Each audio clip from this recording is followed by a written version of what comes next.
Bachelors টেকঅ্যাবাউট চ্যানেলে তোমাদের অনেক অনেক ওয়েলকাম। আশা করি তোমরা সবাই খুব ভালো আছো। তো আজকে আমি তোমাদের সাথে শেয়ার করব বাচ্চারা যখন প্রথম সলিড ফুড খাওয়া শুরু করে দেয়, সেটা হতে পারে বাচ্চাদের বয়স 6 মাস কমপ্লিট হয়ে যাচ্ছে তারপর বাচ্চা সলিড ফুড খাচ্ছে, বা সেটা হতে পারে বাচ্চার বয়স 7 মাস হয়ে যাচ্ছে বাচ্চা তারপরে সলিড ফুড খাচ্ছে, হোয়াট এভার। যে বয়সে বাচ্চা প্রথম সলিড ফুড খাবে তখন সেই সময় বাচ্চাদেরকে আমরা কোন কোন ভেজিটেবলসগুলোকে কীভাবে রান্না করে খাওয়াতে পারি।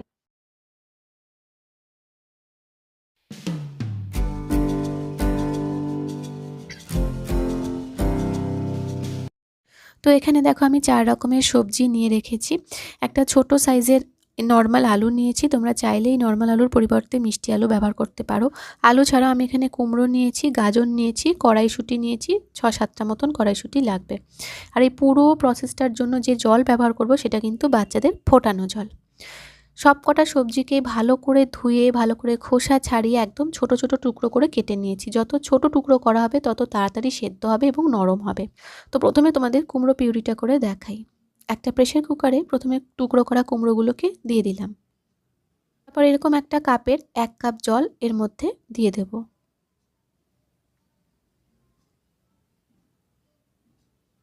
এরপর প্রেসার কুকারের ঢাকনাটা দিয়ে দিলাম। ইন্ডাকশনের পাওয়ারটা মিডিয়াম থেকে লোতে রাখবো। যদি গ্যাসে করো তো সেক্ষেত্রে ফ্লেমটাও কিন্তু মিডিয়াম থেকে লোতে রাখতে হবে। 3টে সিটি হওয়া পর্যন্ত অপেক্ষা করব।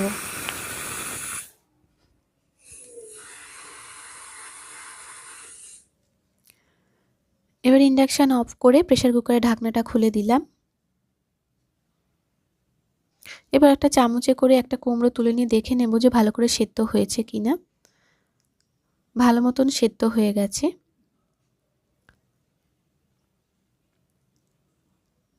এরপর এই কুমড়োগুলোকে আমি একটা বাটিতে ট্রান্সফার করব। তারপর চামচ দিয়ে এইভাবে স্ম্যাশ করে দেব।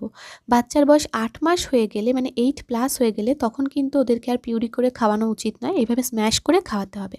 তবে যখন বাচ্চা প্রথম সলিড ফুড খাবে, মানে 6+ বা 7+ ওদের বয়স হবে, তখন কিন্তু এইভাবে স্ম্যাশ করে নিয়ে তারপর এটাকে পিউরি করতে হবে। আর তার জন্য এই কুমড়োটাকে আমি মিক্সারে দিয়ে দেব। একদম অল্প কিছু সময়ের জন্য এটাকে ঘোরাতে হবে। তো মিক্সারে কুমড়োটা দেওয়ার পর সামান্য ফোটানো জল, মানে বাচ্চার যে খাওয়ার জল, সেই জল অ্যাড করব একদম অল্প পরিমাণে। সামান্য জল অ্যাড করলাম এবং জাস্ট কয়েক সেকেন্ডের জন্য মিক্সারটা অন করে ঘুরিয়ে নেব।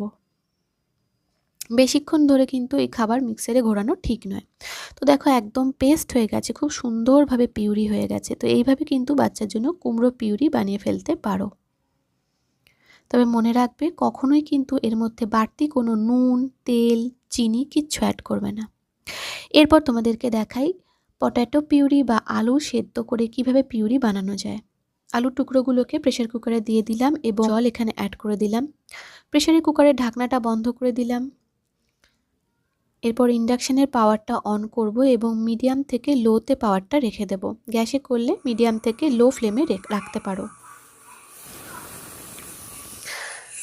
4টে সিটি হওয়া পর্যন্ত আমি অপেক্ষা করব। 4টে সিটি হয়ে গেলে আমি প্রেসার কুকারের ঢাকনাটা খুলব এবং একইভাবে চামচে করে একটা আলু তুলে নিয়ে দেখে নেব ভালো করে সেদ্ধ হয়েছে কিনা। যদি দেখো যে না ভালোভাবে সেদ্ধ হয়নি, সেক্ষেত্রে কিন্তু আবার তোমাকে সিটি দিয়ে এটাকে নরম করতে হবে। আলুটা ভালো করে সেদ্ধ হয়ে গেছে দেখে আমি এগুলোকে একটা বাটিতে ট্রান্সফার করে নিচ্ছি।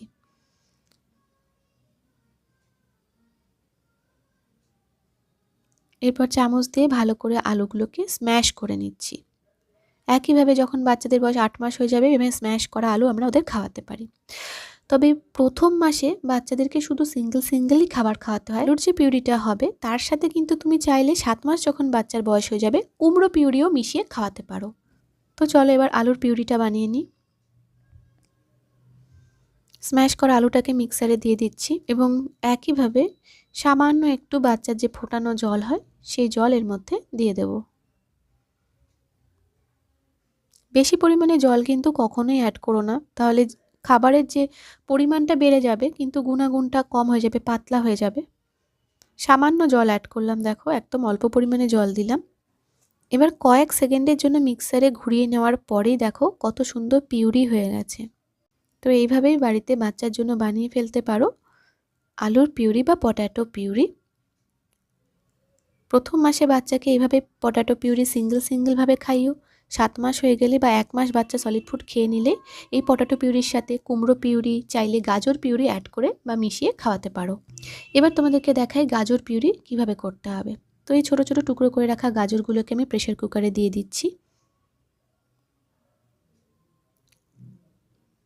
এর মধ্যেও আমি এই কাপের 1 কাপ জল অ্যাড করে দিলাম। গাজর সেদ্ধতে একটু বেশি সময় নেয়, তো এই একই পাওয়ারে মানে লো থেকে মিডিয়ামে রেখে প্রায় 10 থেকে 12টা সিটি দিতে লাগবে আমার।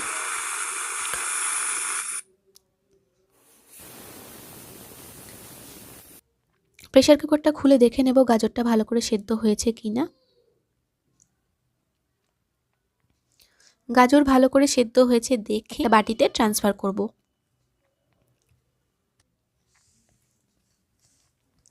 এবার চামচ দিয়ে গাজরটাকে ভালো করে স্ম্যাশ করে দেব।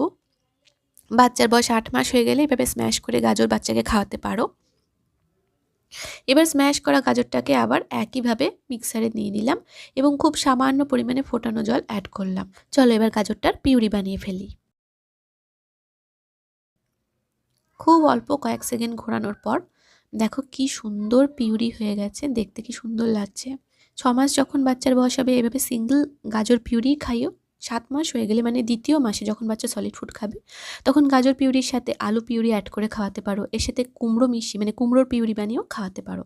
এরপর চলো কড়াইশুঁটির পিউরি বা মটরশুঁটির পিউরিটা বানিয়ে ফেলি। তো প্রেসার কুকারে কড়াইশুঁটিটা দিয়ে দিলাম, 1 কাপ জল এখানে অ্যাড করলাম। এই কড়াইশুঁটির পিউরি বানাতে গিয়ে কিছু এক্সট্রা কাজ করতে হবে। তো প্রেসার কুকারের ঢাকনাটা লাগিয়ে দিচ্ছি এবং একইভাবে ইন্ডাকশানের পাওয়ারটা মিডিয়াম থেকে লোতে রাখছি। এখানে 2 থেকে 3টে সিটি হওয়া পর্যন্ত অপেক্ষা করতে হবে। তারপর প্রেসার কুকারটা খুলে দিচ্ছি ইন্ডাকশান অফ করে।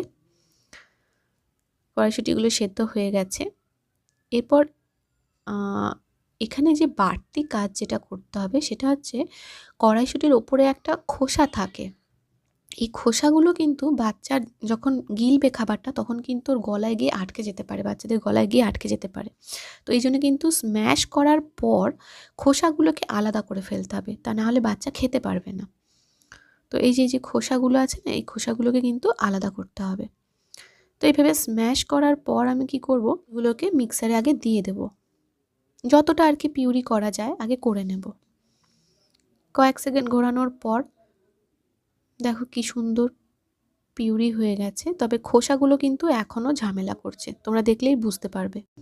এই জন্য একটা ছাঁকনির মধ্যে মিক্সারে ঘোরানো কড়াইশুঁটিটাকে নিয়ে আরও ভালো করে ছেঁকে নেব, যাতে একদম কোনো খোসাই পড়ে না থাকে। তো দেখো কড়াইশুঁটির পিউরি কত স্মুথ হয়ে গেছে। এই ধরনের বেসিক কিছু সবজি এইভাবে রান্না করে বাচ্চাদেরকে খাওয়াতে পারি। যখন প্রথমবার খাওয়াবে তখন পরিমাণটাকে একদম অল্প রাখতে হবে, আর যখন প্রথমবার খাওয়াবে তখন সেই খাবারটা কিন্তু সবসময় ব্রেকফাস্টের টাইমেই খাওয়ানো উচিত। যদি বাচ্চাদের পাতলা পটি হওয়ার মতন সমস্যা চলে তখন কিন্তু গাজর, কড়াইশুঁটি, কুমড়ো এই ধরনের সবজিগুলোকে অ্যাভয়েড করা ভালো। সেই সময় কিন্তু বাচ্চাদেরকে আমরা আলুর যেটা দেখালাম তোমাদের সেটা বানিয়ে আমরা খাওয়াতে পারি। তো আজকের ভিডিওটা এই পর্যন্তই থাকলো। যদি তোমাদের ভিডিওটা ভালো লেগে থাকে তো একটা লাইক করো, শেয়ার করো, সাবস্ক্রাইব করো আমাদের চ্যানেলটা, আর আমাদের চ্যানেলের সঙ্গে অ্যাটাচ থেকো। Thank you.